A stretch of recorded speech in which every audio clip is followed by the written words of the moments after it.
Okay, again, good afternoon. I'm TJ Boyer, and welcome to the July 20th, 2023 GAE call. Many of you should have received the agenda that was sent to you yesterday. I know we have some new GAE members. So the purpose of this call is basically to share information between and among the GAEs and the RD&A to promote coordination and information exchanging to and from users. So feel free to provide feedback and share some things amongst each other. I'm not going to go through the whole role list for the GAEs, but if anybody that dialed in, if you will put your name in the chat, and I could grab that from there.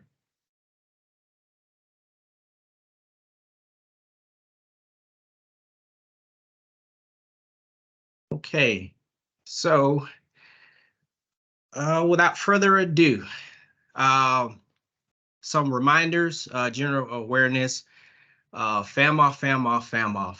FAMOFF is coming, so the method of login is going to change. So, federal users, they'll have to use their PIV card to get in, and non-other users, they'll have to use their login.gov to access with this. So part of that preparation, we need everybody that needs access into with this to have their information, particularly their email address, current to that at usda.gov. So please, if you haven't, please go in your profile and with this and make that adjustment. Okay, so open up the floor to all. Are there any emergent issues that we need to know about?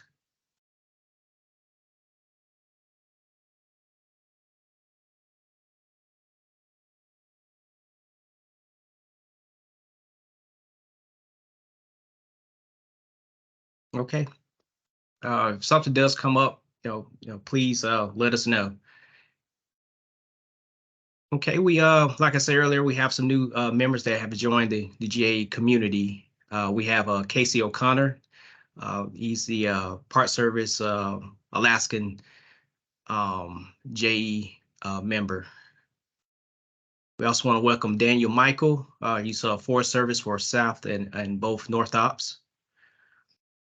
And we also have Morgan Vouse for Park Service for Rocky Mountain, Northern Rockies, Eastern area, and Southern area. So welcome to everyone. And for the group, if there are any changes to the GAEs, please let Morgan, Rick, or myself know. Reason being, we adjust those roles and with this, so we'll have to grant them GAE access also to our GAE mailing list so they can get pertinent information, and the help desk contact list. So users who need access or roles changing, they need to find out their GAE. So we provide a list for help desk so they can point them to the right direction. Okay, moving along with RD&A staffing. Wendy Detweiler, she joined us recently. She's in a Vice Reggie Gooseby's position. She'll be working with the IFTDIS team. So we're happy to have her to join us. So two positions, the Vice Rick Mowry and Vice Markell. Markell's was the Deputy Program Manager position. Both of those positions were outreach for the permanent detail field. So hopefully we'll see what comes among that. Okay, next we have the fuels treatment effective monitoring application research liaison position. It's a Forest Service position, and it's been outreach and should have been closed by the end of this month. So if I sent that outreach out to everyone, so if you would just pass it around. We want to say goodbye to Jen Williams and Tanaya Wood. Their details was up a couple weeks ago. Big thank you to those two. They done a wonderful job, and it was great work with those two folks. We have some new additions. Jonah Vong, he's detailing in Vice Ben Butler's position. He'll be working with the data team, assisting them. And finally, we have Ethan Winter. He's coming in as a detailer. He'll be floating around with the different applications with RD&A, but starting off and mostly he'll be helping out with the Fire Model and Service Framework Group. Okay, for some quick tips, Morgan, did you join us? Would you want to hop in there? I am here. Good afternoon, everybody. There is a couple things we wanted to show you all. The first one here, we pushed this change out in May as part of the 7.2 release, but this is just the first time we've talked since then. So you may have already noticed it. This is something that the system has had for a while. We just unhid it so that other users can see it, because we thought, well, you know what, this might actually be handy for all of you. So I might as well unhide it. It's so I'm showing just an incident. It's like the flat fire out in the Northwest. And it's this Irwin. I'm on the information screen. Here in the lower right, there is this Irwin information box. This has been here for support users that, like the admins, we can use to solve Irwin issues with incidents, which are thankfully rare, but we thought we'd unhide this because sometimes it's useful to know the Irwin ID associated with an incident. Then maybe this is useful to you as GAEs as you're trying to track and help solve problems as well. So you all can now, and all the users can now see this. So if you're looking at incidents, there looks like a new box here for you. So we wanted to point this out to you. So this is the Irwin ID that's associated with an incident that you can see here. We've got a little help button you can click on that just gives a little information about what Irwin is and what the Irwin ID means. And that there's a little bit more information here, that there's two links, one for the Irwin JSON feed and one for this compare box, which I'll show next. It compares the WFDS values to the Irwin attributes. And there'd be a couple uses of this if you're trying to help solve a problem of like, hey, why is this value or that value? This might be useful to you. This is what we are using it for. So you're trying to help solve an issue. Maybe this would be one reason you could use it. So there, if let me go back, I'll show you. So there's this, here's that Irwin JSON. Show that. This just shows for each of the Irwin fields, it's going to show you if the WFDS system can write to it or not, and which is the system that last modified it. Maybe not all that useful here for you, but you can look at it if you want. It's here. So for example, estimated cost to date, we can write to it. The last system that wrote to it is 209. Now, just because WFDS can write to it does not necessarily mean we do write to it. So like some of this it's maybe not all that useful, but that's there. Now this compare WFDS and Irwin attribute table. This one might be more valuable to you. So let me open back up the help and read that to you here. So the compare WFDS attribute link allows users to see which application made the most recent change to a field. And if you notice that text is in red in that compare attributes link, it means that the value in WFDS are out of sync with the Irwin values. So causes for this, so if you saw red, is like, oh, that's not right, we're out of sync. So there could be reasons for this that are fine and you don't need to worry. So reasons that you're out of sync could be that the WFDS incident is locked. For example, the flat fire that we were just looking at, it is actually locked because there's a decision out for review. So if there's a change made, say to the lat and long by CAD, WFDIS is not going to get that change until the decision is approved. So we would be out of sync until the decision is approved, and then we would get back in sync. So generally, you don't need to get too concerned if you see something out of sync. There's probably a reason for it, and it'll get back into sync. And that's what this the help is talking you through here. So if the decision is locked and out for approval, then the values will automatically sync up once it's unlocked. So that could be one reason. Another reason why it could be out of date is if the incident was created by a CAD and there's no incident size entered, WFDIS automatically puts a size, so it'll show us out of sync, and there's no action needed by the user.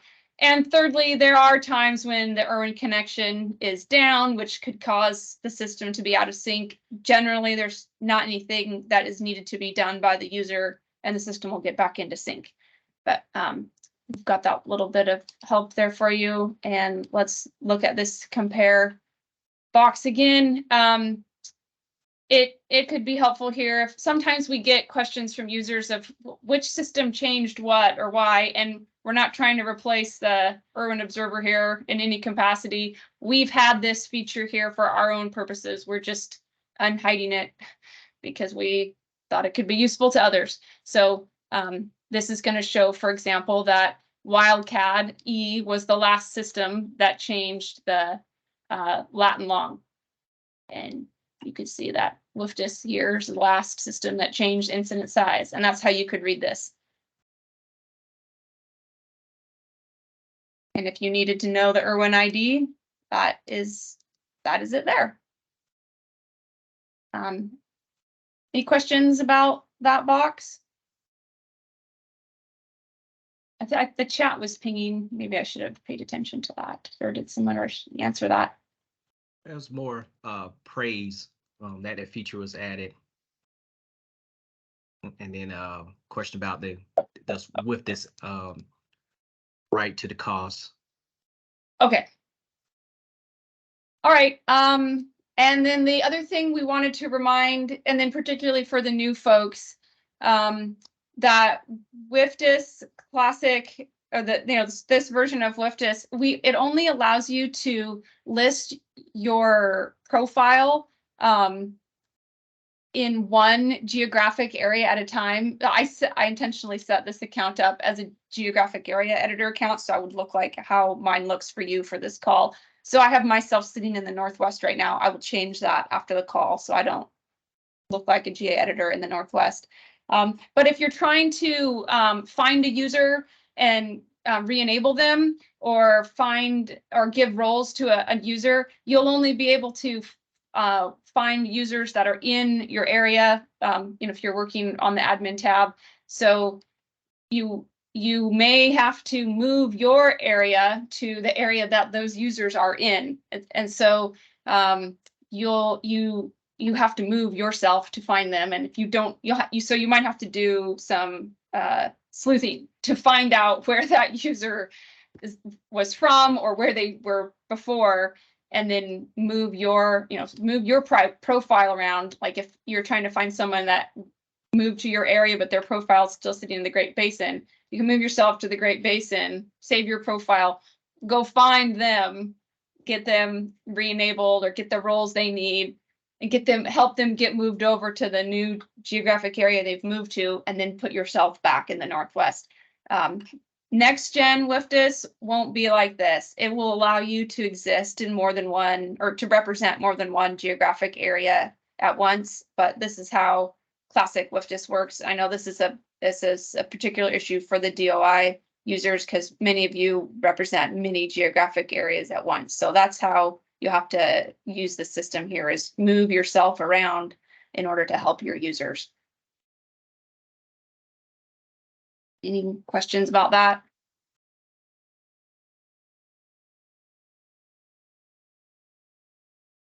Okay, and that's all I had. Sweet. Thanks, Morgan. Steal the screen from you.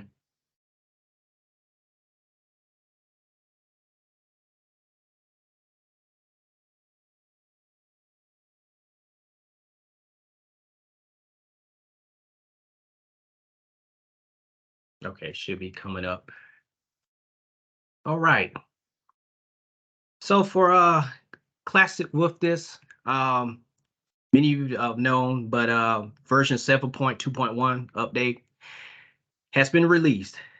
The release notes for the update, they are available and they're posted on the With This home site, as well as the hot pick section there.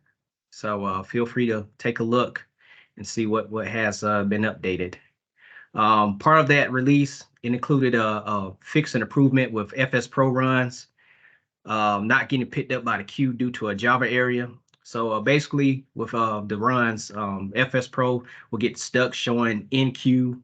And on the with this dev team or on the business side, we will catch those and manually reset those runs back to the assigned state for your users to rerun those. So we applied a fix for that, so shouldn't be any issues with it. CAPTCHA feature, some users experience intermittent failures from CAPTCHA when they try to retrieve their user or their reset their forgotten password. We hadn't witnessed any issues with that for the past month. But we added a parameter on the source tag of that CAPTCHA features to reduce those failures. So it shouldn't be any problems. We also included the verbiage for the CIMT, the Complex Incident Management Team, to the organizational assessment. So now when you complete your org assessment for your decision, you should see the type 1 CIMT and type 2 CIMT in it. You should see that. So we only adjusted the user interface of that org assessment to include that. But again, overall, there are about 12 fixes included in that release. And feel free to check out those release notes for further information. The next efforts that we're trying to do is the login, which I mentioned earlier, for the FAMOF. So it's EOF for feds, login.gov for others.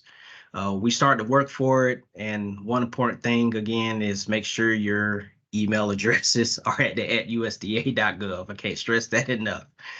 So please have that information updated. So this fire season, the RD&A and our With This dev team, we're continuing to support the active incidents that are occurring out there. We have increased our support for the application. Currently we have 2 personnel from RD&A that's on call 7 days a week. So we expanded that coverage there to help support users with any issues with application. So we'll be doing that for the whole fire season. So don't hesitate to give us a call if you encounter any issues with the application, and make sure you use that feedback feature within the With This app if any glitches or something that's funky going on in the system. All right, data. Did Amanda or Susan, did you all join? Amanda, did you join? Hey. Join. There you go. Hey, TJ. Yeah, I'm here. Do you want me to cover this part? Sure. Yes, please. Okay, cool. So the 2022 Interagency Wildfire Perimeter History Layer is scheduled to become available by the end of the summer. Agencies that recognize WFIGS as the authoritative source. These agencies, being BLM, BIA, and National Park Service, can get their data from WFIGS, and other data sources or other agency perimeters are going to be derived from those authoritative agency services. The 2022 Historical Wildfire Agency Layer is getting prepared currently by our team. Moving on to pods, we anticipate to have a static copy of the pods feature service, the internal version, implemented in With This by the end of July. So stay tuned for that. You'll see both the pods polygons and the pods lines available or made available in With This. FMU version 78 is now available. And just a reminder, this is for version 79. Your submissions are due to your agency lead by September 6th. So you got a little bit of time on that. And then just to update on some other data layers that have become available since our last email communication. NPS buildings have been updated with this. Other designated areas and national recreation areas are new. And then last but not least, sage grouse has been updated in WFDS. So in the past, there was a category called SFA/PHMA. In the past, SFAs were always a subset of PHMAs. That's not the case in places where the habitat model was rerun in California and Nevada. So now you're going to see in Nevada, SFAs now make up PHMAs, OHMAs, and GHMAs. So this category in WFDS has now just been changed to SFA. So that's the thing you're going to see that's different from the past sage grouse like data layer in WFDS. But just let us know and reach out and let us know if you have any questions. Great. Thanks, Amanda. Can I ask a quick question? This is Brian in Alaska. Yeah, hi, Brian. Hi. What is the, I'm just unclear, what's the 2022 historical wildfire agency layer? I think that's meaning the jurisdictional agency layer. That's getting prepared by Andrew right now. He actually just did the kind of updates for it. I think that's what that's referencing. Actually, wait, I helped put that bullet in. Sorry, Amanda, if I wasn't It's okay. typing that clear. I meant that to be the previous wildfire, the historical wildfires from last year. Oh, like the point ignitions? No, the perimeters. Oh, that's yeah, and that's what Yeah, Susan's perimeters. working on. Yeah, So I guess the first bullet point and the second one are. yeah, Okay. they're similar. Combo. Okay, cool. Yeah. Thank you. Cool. Thanks, Brian. Okay, any further questions? Okay. For Irwin, currently now working on the doing some work for version 9 for that release. So a lot of planning coordination going on with that. Currently now with Irwin, they're just doing some patchwork and deployments here and there. The next deployment will be like August 1st for that, some patchwork. So no outages with, the application should occur. So just doing some maintenance. So that's what's going on currently for Irwin. All right. Okay. Going to next gen. Not sure Rick or Wes want to tackle some I can updates. jump in. Okay, cool. All right, so update for WFDS Next Gen. Just going down the bullets here. First off, again, FAMOTH, just like WFDS Classic. Other than we're a little bit further on the FAMOTH process, that should be fully integrated over the next couple weeks. Kind of the tentative deadline we put on that is August 8th. So we should be able to start getting GAEs in WFDS Next Gen to start poking around in the test environment here in the near future. So kind of stay tuned to your email to find out instructions on how to go about doing that, starting potentially next month. So that's pretty big news.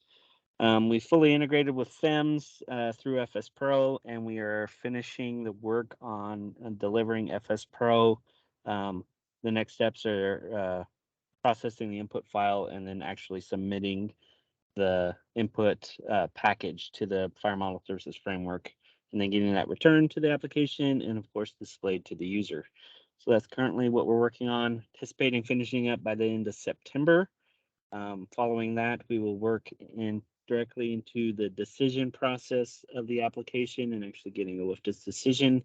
And kind of simultaneously, we'll be working on integrating further with Irwin to be able to push data to Irwin so that we're ready for Irwin integration testing next January.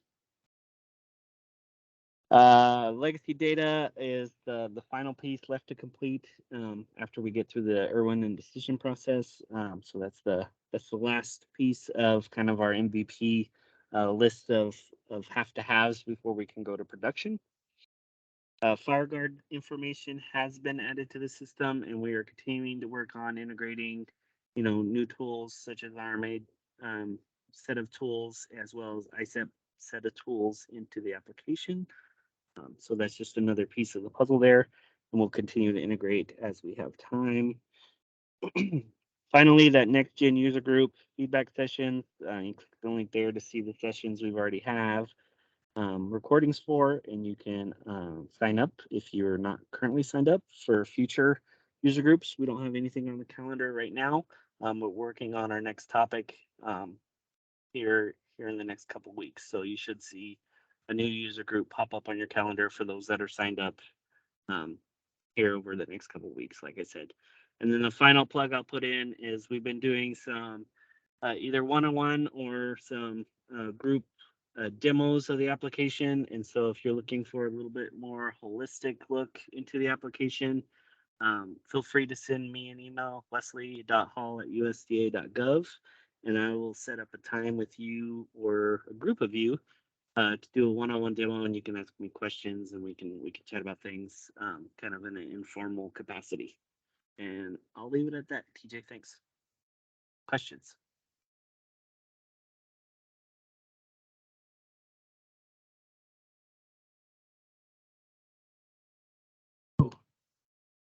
Thanks, Wes. Okay, not sure if anybody from the IFTDIS team joined us, but I could just run through their update. So for IFTDIS, they had a patch that was released last week. Some of the highlights were they made the save the shapefile to my workspace option checked by default in the upload shapefile widget in the Map Studio. They added a cancel option to the upload shapefile widget there. They also improved the resolution on their landscape fire behavior summary reports. And they added landing fire version 2022 landscapes for Alaska. So those are some of the highlights in the notes that I will post. I will add those release notes there so you all can view for the application. They had some glitches in that release that they're addressing, and mostly it was GIS related. Some of those issues included a conflict with their summary reports that was pushed out. They end up sharing a folder, and it kind of messed things up for the report. So they're addressing that, getting that fixed. And finally, they with IFTDIS team members, they did some collaborative work with the NAFRI detailers there in Region 3. They finished some of those workshops there last week. So, okay. All right. We'll get to the round robin portion of the meeting. So again, with this round robin, just share your coordination opportunities, anticipated fire activity, any trainings, like with this trainings that you're putting on for your local unit.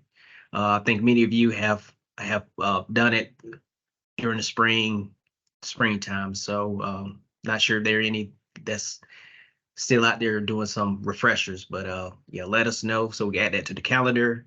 And yeah, just share feedback for other with us users. So we could start with Alaska. Anybody from Alaska join? This is Brian.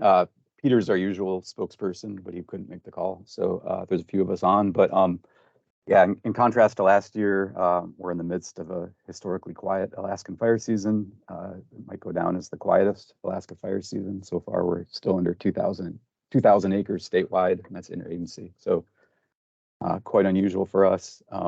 So far, we've only had about 2 fires that have had any modeling going on in WIFTIS, and probably not many that have needed decisions.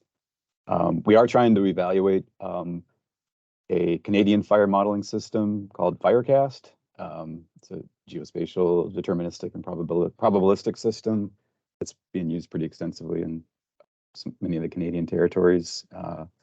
But due to our quiet fire season, it's been a little hard to do evaluations of that. And so maybe looking at some opportunities to look at historic fires. But anyway, that's just a few things, but anybody else from Alaska have anything? Nothing here. Thanks, Brian.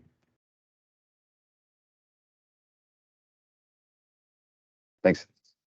Cool. Thanks. Thanks, Brian. Thanks, Mike. All right. Eastern area. Hey, good morning. This is Joe IE. For the eastern area, we are starting to slow down and go into our summer season.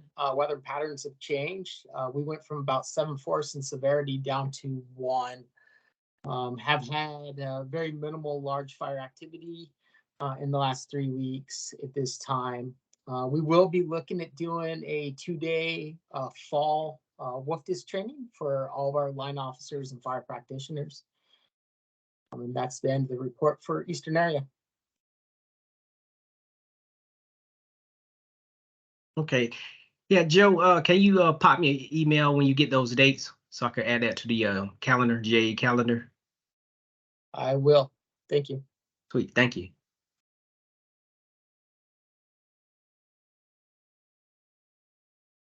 Okay. No one else for Eastern area. We'll go to Great Basin.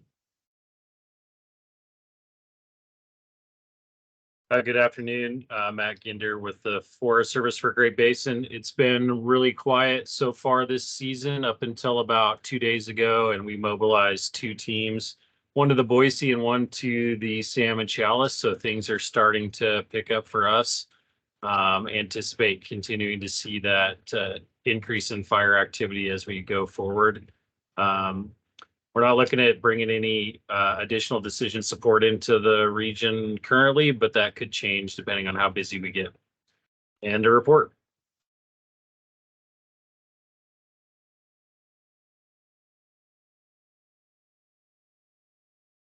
Okay.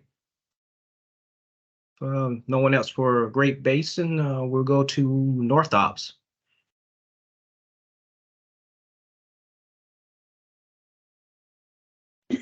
Good afternoon, everybody from North Ops. It's Kevin Osborne. Not a lot going on for us. Fuels are still relatively green at high elevation, and our grass fires haven't risen to the level of needing any kind of WFDIS support. We are keeping an eye on the flat fire in Oregon, as that could come into North Ops, could influence North Ops in the future with resources and things like that, but not likely to be a direct impact. We have our new GAE, Dan Michael is on the call. So he's one of the new California GAEs. So welcome to Dan as a regional fire planner. And end of report for North Ops.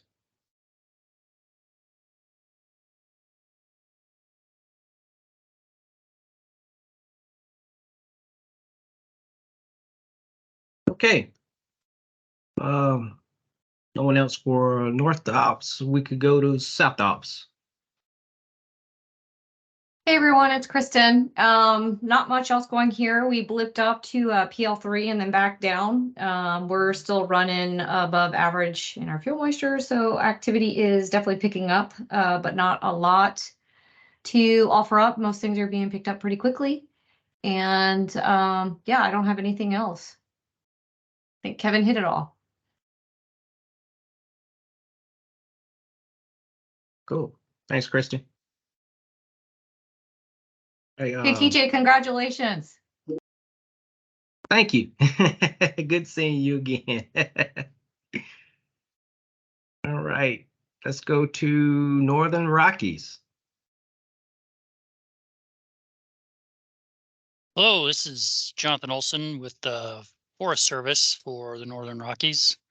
Fire activity is beginning to increase primarily in the northwestern portion of the geographic area, northern Idaho and northwest Montana.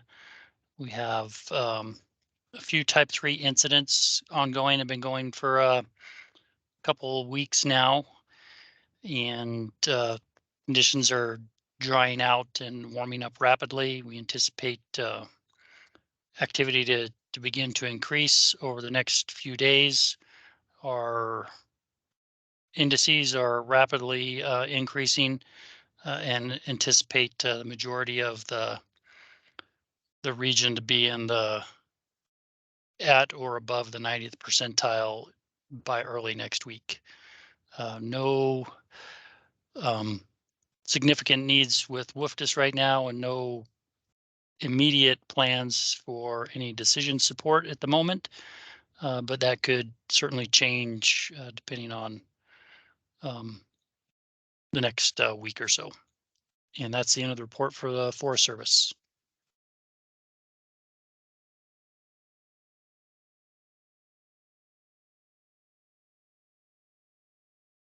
Okay, thanks. Anyone else for Northern Rockies?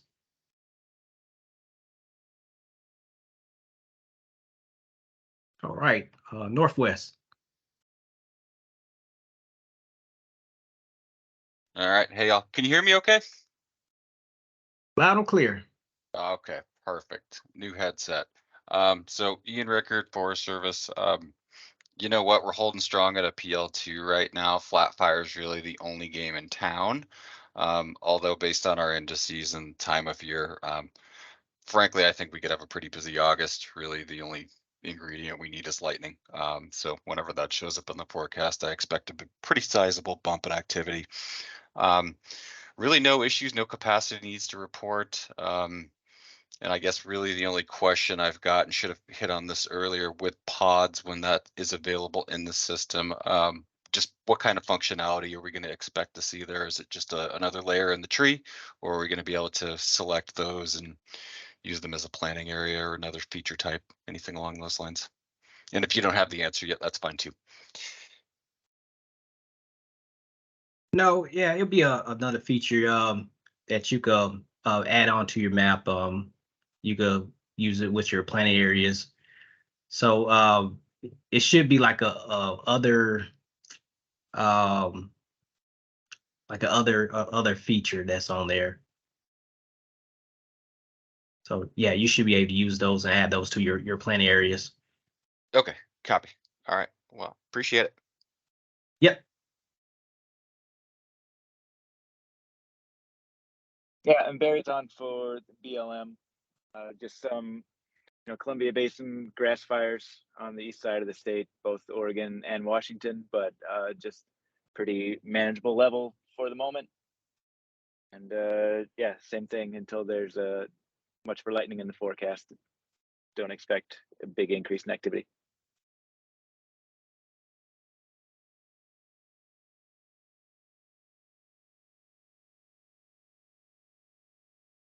Okay. Anybody else for Northwest?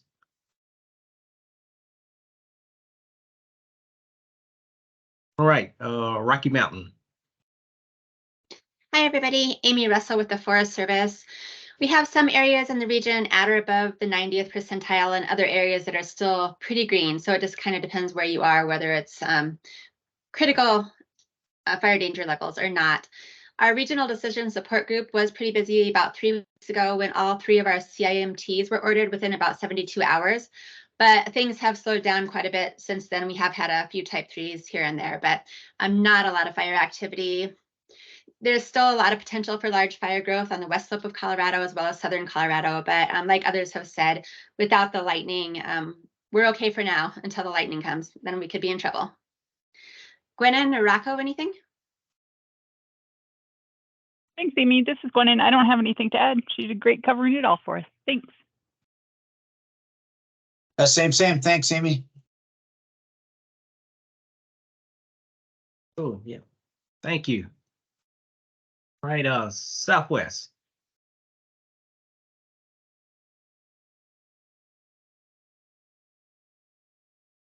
Hey, this is Richie Sinkovich with the Forest Service. We have had steady activity, been at PL3 and been publishing decisions every other day or so. Same with the analyses. We're probably going to be in this atypical monsoon season for the next couple of weeks. We're getting moisture, we're getting dry lightning. but it's accompanied with very high temperatures. So we're just kind of sticking with a steady level of type 3 incidents. Haven't had a type 1 or type 2 team deployment all season. And it seems like our conditions are going to persist for the foreseeable future, staying at a steady PL3. And we have had some outside decision support assisting in the region, but we're pretty much just holding steady with the number of analysts that we've had. We've had a couple of people kind of time out and be released, and we're not adding any additional analysts to the decision support center now. And that's it from the Forest Service.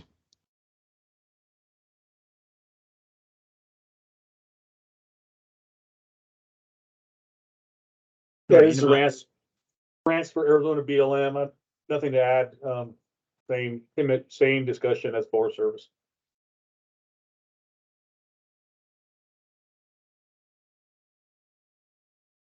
Okay. Anyone else from Southwest? Hey, this is Zach with BLM New Mexico. Same as Forest Service.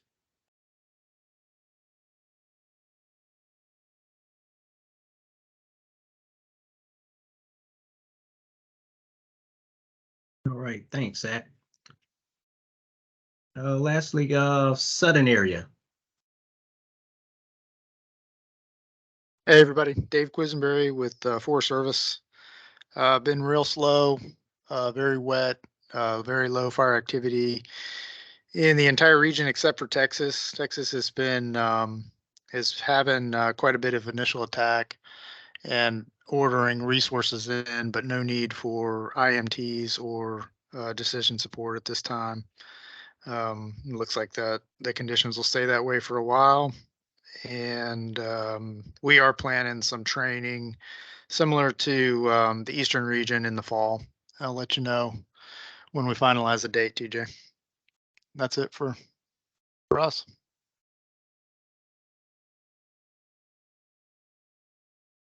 Good, thanks, Quiz.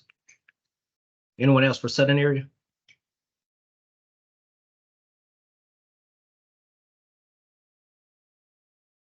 All right. So our next call will be Thursday, October 19th. And again, before the meeting, I'll send out the reminder and the agenda for that call. I got to do this earlier in the call, but to get to those recorded notes, information on the RD&A home site, there's a GAE editor link. You could access through there, or if you go to the toolbox, this is decision support toolbox, and you can access GAE editor resources from there. So on that page, if you scroll down, there's the monthly emails and quarterly notes. The calls are recorded, and the notes are also captured there. So they'll be posted there. And yeah, that's about all I have. I'll bring it back to the floor. Was there anything that folks want to bring up to the group?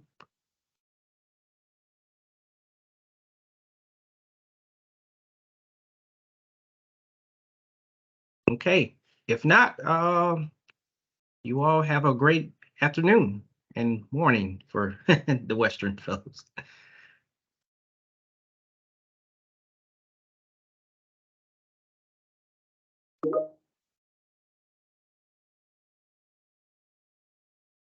Hey,